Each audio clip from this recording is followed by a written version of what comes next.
रुई का गद्दा बनाइए, रुई का तकिया, रजाई बनाइए। शक्तिपुर गांव में रहते थे दो भाई, राजन और रमन। वो लोग गांव-गांव घूमकर रुई का व्यापार करते थे। बहुत मेहनत करनी पड़ती थी, इसीलिए राजन ने काम न करने के लिए एक जाल बुना। उफ, इतनी गर्मी में घूम घूम कर काम करना किसे अच्छा लगता है। मुझे दबाकर दाल चावल खाकर खर्राटे मारकर सोना चाहिए। क्या हुआ? क्या हुआ भैया, आप रुक क्यों गए? अरे ये तो बस सारा काम मुझसे ही करवाना चाहता है। मेरी तबीयत कुछ ठीक नहीं लग रही, थोड़ी बेचैनी है। क्या हुआ भैया, क्या बात है? थोड़ा पानी दूं क्या? नहीं भाई, पानी से कुछ नहीं होगा। दरअसल मुझे नींद की जरूरत है। हमारे व्यापार की हालत अच्छी नहीं है। रात को जागकर हिसाब मिलाने में ही सुबह हो जाती है, इसीलिए मेरी नींद भी पूरी नहीं होती। अगर मैंने भी आपकी तरह पढ़ाई लिखाई की होती तो हिसाब के काम में आपकी मदद हो जाती। हर कोई हर काम नहीं कर सकता भाई, काम को बांटने से ही कारोबार फैलेगा। सुनो मेरी बात ध्यान से सुनो। सुन रहा हूँ भैया, बोलिए। पेड़ से फल तोड़कर रुई निकालकर गांव-गांव घूमकर तकिया रजाई बनाने का काम करेगा तू? क्योंकि मैं तो पढ़ा लिखा हूँ, घर पर बैठकर कारोबार का हिसाब रख लूंगा। तभी तो हम दोनों भाई मिलकर अच्छा कारोबार कर पाएंगे। क्या कहता है? सच में भैया, आपका दिमाग कितना तेज है। मेरी बुद्धि तेज नहीं, बहुत तेज है।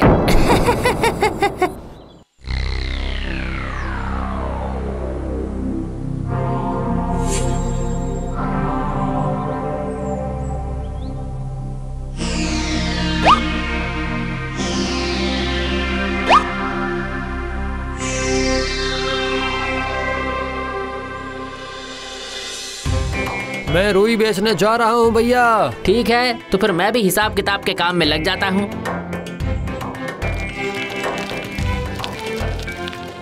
इस रमन को बुद्धू बनाना तो मेरे बाएं हाथ का खेल है। कल 1000 रुपए का कारोबार हुआ है। हिसाब के खाते में लिखूंगा 500, बाकी के 500 मेरी जेब में। बस हो गया हिसाब।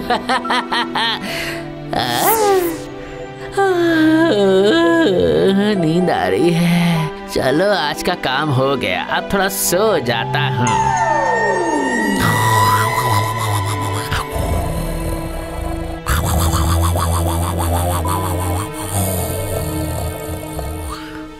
और इसी तरह से अच्छी कट रही थी। कारोबार से पैसे मारकर राजन का पक्का मकान बन गया। और इतनी मेहनत करने के बाद भी रमन उसी कुटिया में ही रहता था। भैया आप बहुत मेहनत करते हैं। भैया की तरह मेहनत करके मैं भी पक्का मकान बनाऊंगा।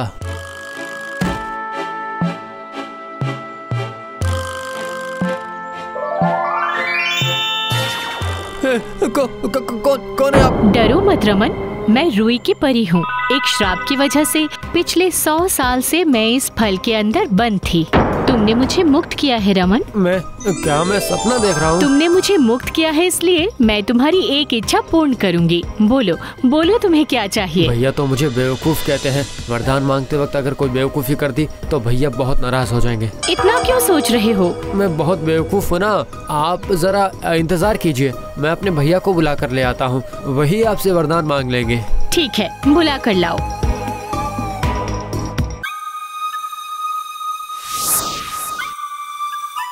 भैया, ओ भैया, भैया उठो, एक अच्छी बात हुई है। क्या? रमन राजन को सब कुछ बताता है।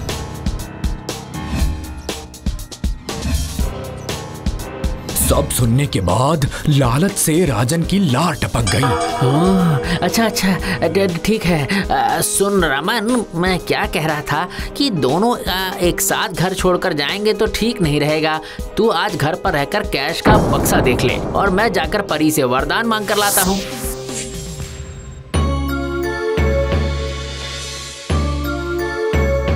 ये क्या, रमन कहाँ है? वो आज घर की रखवाली कर रहा है, उसकी तरफ से मैं आपसे वरदान मांगने आया हूँ। ठीक है, बोलो तुम लोगों को क्या चाहिए? मुझे नहीं, हम दोनों को बहुत सारा सोना दे दीजिए रुई की परी, ताकि हमारे जीवन में कभी कोई रोना ना हो। ये लो, इस जादुई फल में है 7 जन्मों का सोना। फल को झाड़ते ही सोना मिलेगा। अच्छा, कहीं ये परी मुझे बेवकूफ बनाकर तो नहीं निकल ली? देखूं तो। अरे ये तो सच में सोना है। अब तो मैं और भी अमीर बन जाऊंगा, बहुत ज्यादा अमीर। भैया रूही की परी से क्या मांगा आपने? वो कहाँ थी रूही की परी? वहाँ तो कोई भी नहीं थी। है? लेकिन मैं तो जरूर तुझे किसी ने बुद्धू बनाया है रमन। जा जा जा, अभी रूही लेकर बेचने के काम के लिए निकल जा, तुझे देर नहीं हो रही।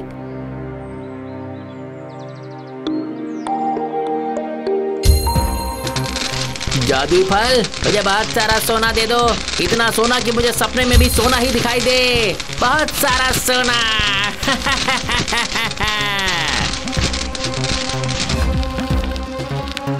काफी मेहनत करने के बाद भी रमन की हालत में कोई बदलाव नहीं आता है।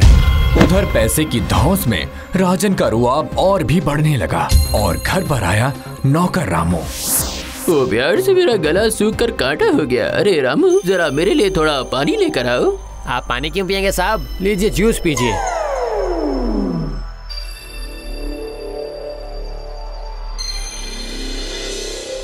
सुन भाई, काफी सालों से हम दोनों ने एक साथ कारोबार किया, पर अब तू अपना देख ले। क्या कह रहे हैं भैया? मुझे खुद से अलग मत कीजिए भैया। ना ना ना ना ना, अब मैं तेरे साथ नहीं हूँ। ये ले, इसमें कुछ पैसे हैं, ले और निकल ले। ये क्या, इतने कम पैसे क्यों है? अच्छा, मतलब अब तू मुझसे कारोबार का हिसाब मांगेगा? नहीं भैया, वो सब मुझे समझ में नहीं आता। जब आपने दिया है तो ठीक ही दिया होगा।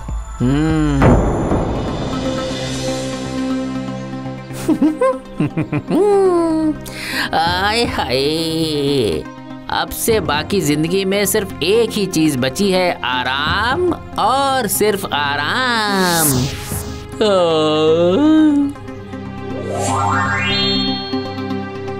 छी छी, गलत इंसान के हाथ में वरदान देकर मैंने बहुत बड़ी गलती कर दी। अब मुझे ही सब ठीक करना होगा।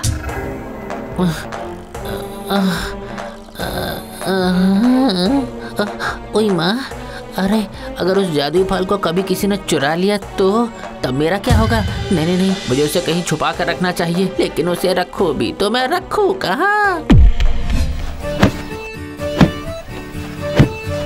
इसके बाद बीत जाता है एक और महीना। गांव में अब रमन के बनाए हुए तकियों की बहुत मांग थी। रमन के बनाए तकिए इतने नरम हैं कि सर रखते ही आसानी से नींद आ जाती है। आसपास के गांव से भी लोग आते हैं रमन के तकिए खरीदने के लिए। उधर संपत्ति की चिंता में बिना नींद के दिन ब दिन राजन की हालत पागलों जैसी हो रही थी। काफी कोशिशों के बाद भी उसे नींद आती ही नहीं थी। नींद आई क्या साहब जी? अबे नींद सोना है क्या जो मांगते ही मिल जाएगी? क्या कह रहे हैं? मैं आंखें बंद करता हूँ तो नींद ही आती है मुझे। हाँ, सोना तो नहीं आता। निकल जा मेरी आंखों के सामने से, टकलिया। मजबूर होकर एक दिन वो रमन के पास जाकर कहता है कि उसकी बनाई एक तकिया दे दे, वो थोड़ा सोना चाहता है। रमन भाई की हालत समझ गया और उसे एक तकिया दे दिया। रमन की बनाई तकिया पर सर रखते ही राजन की आंखों में नींद आ जाती है। काफी दिनों के बाद वो निश्चिंत होकर सो जाता है।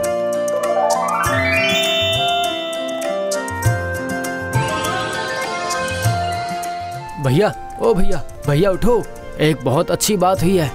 राजन अचंभित होकर देखता है कि उसका घर फिर से पहले जैसा हो गया है। पॉकेट में ढूंढता है लेकिन वो जादुई फल उसे नहीं मिलता।